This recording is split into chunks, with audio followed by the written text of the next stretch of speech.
Good evening, visitors. Welcome to the Australian War Memorial's last post-closing ceremony. My name is Michael Kelly, and joining us this evening from the Royal Australian Air Force is Flight Lieutenant Jim Tierney. We warmly welcome the family of Private Norman Lachlan Creswick, whose story will be told shortly. We welcome the veterans who have served, those that are still serving, and the families that support them.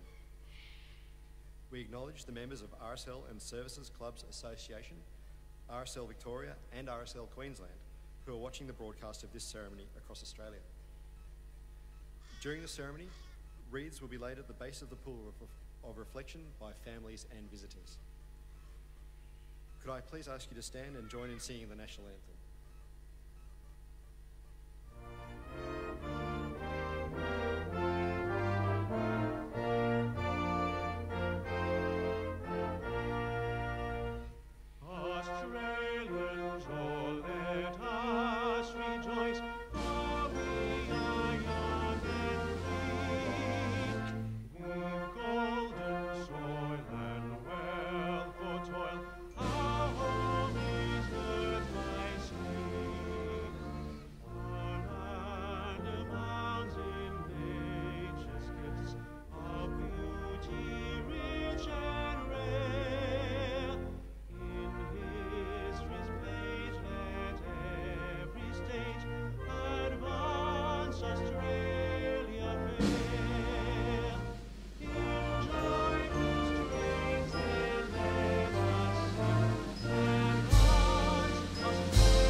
The Australian War Memorial was the vision of Charles Bean, Australia's First World War official historian.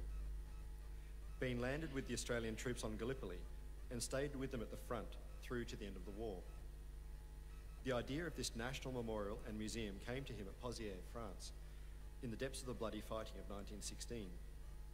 Bean's idea was that this would be a place where families and friends could mourn loved ones buried in faraway places. It would also be a place that could help all Australians understand what these men and women had endured and what they had done for us. Bean's vision, to which we remain true, is best expressed as inscribed in the entrance to the memorial's galleries. Here is their spirit, in the heart of the land they loved, and here we guard the record which they themselves made. Tonight, we will read the story behind just one of those on the Roll of Honour, which lists the names of more than 102,000 men and women who have given their lives for us in war and operations over more than a century. But first we present a lament, Flowers of the Forest. Wreaths of floral tributes will now be laid at the base of the pool of reflection.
Today we remember and pay tribute to Private Norman Creswick. Norman Lachlan Creswick was born in 1896, one of 12 children of Richard and Amelia Creswick of Hillston near Lake Cargellico in New South Wales. After attending state school in Albury, where he paraded with the local cadet unit, Norman worked as an overseer at Goulring Station at Engonia near Burke, where the Creswick family had settled in the years before the war. With a fair complexion and sandy-coloured hair, Norman's army friends knew him as Bluey. Norman Creswick enlisted in the Australian Imperial Force in January 1916, shortly after his 20th birthday. He undertook training at Liverpool, near Sydney, and embarked as an original member of the 36th Battalion in May 1916. Once in England, Norman spent several months training as a signaller on Salisbury Plain before sailing for France and entering the trenches of the Western Front in November 1916.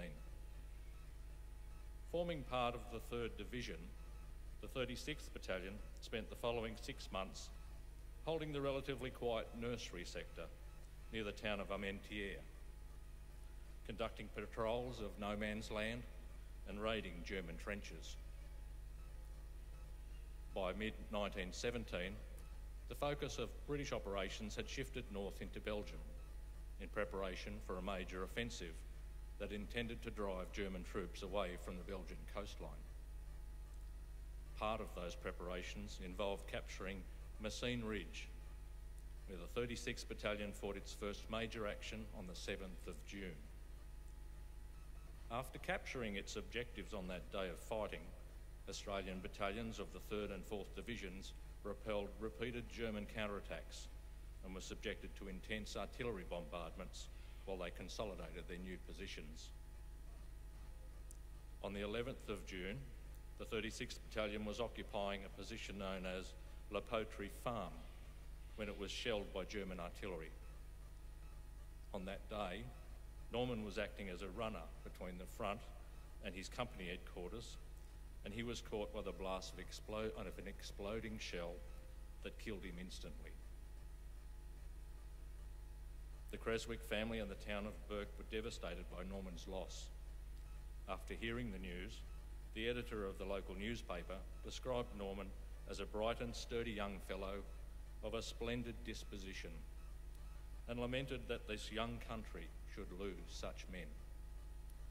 Their grief was compounded when they later learnt the news that Norman's younger brother Thomas had also been killed at Messines. A third brother, Hector, travelled to Messines weeks later to look for any sign of Norman, following an unconfirmed rumour that he'd been seen wounded but alive behind Australian lines, but he found nothing to confirm the story. Norman was 21 at the time of his death, but his body has never been recovered from the Messines battlefield.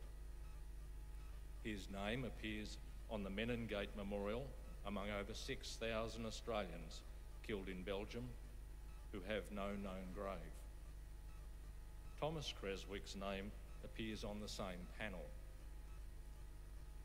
Norman Creswick is listed on the Roll of Honour on my right, among almost 62,000 Australians who died while serving in the First World War. This is but one of the many stories of service and sacrifice told here at the Australian War Memorial. We now remember Private Norman Lachlan Creswick, who gave his life for us, for our freedoms, and in the hope of a better world.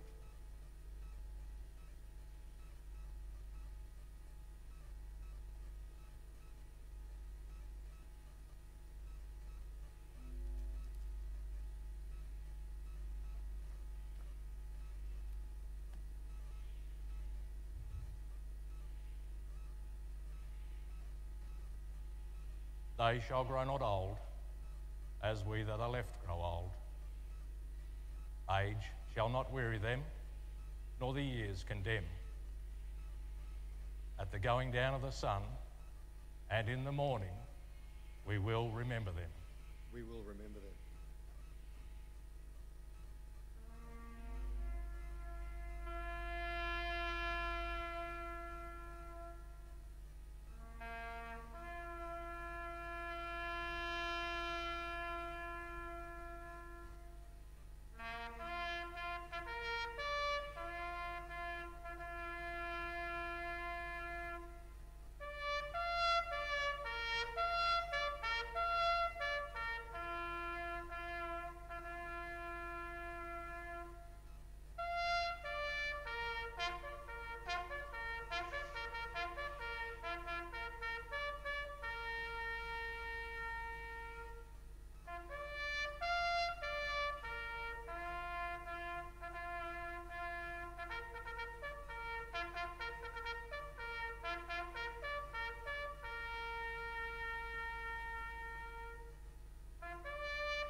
Lest we forget. Lest we forget.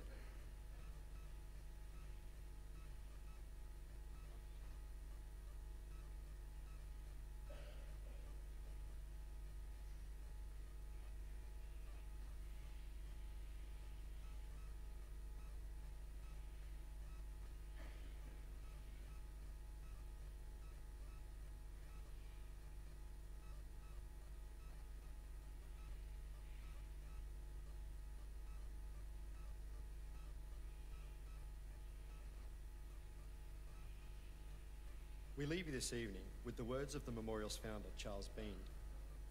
Many a man lying out there at Poziere or in the low scrub at Gallipoli, with his poor tired senses barely working through the fever of his brain, has thought in his last moments, well, it's over. But in Australia, they'll be proud of this. Ladies and gentlemen, boys and girls, thank you very much for visiting the War Memorial today, and we wish you a safe journey home.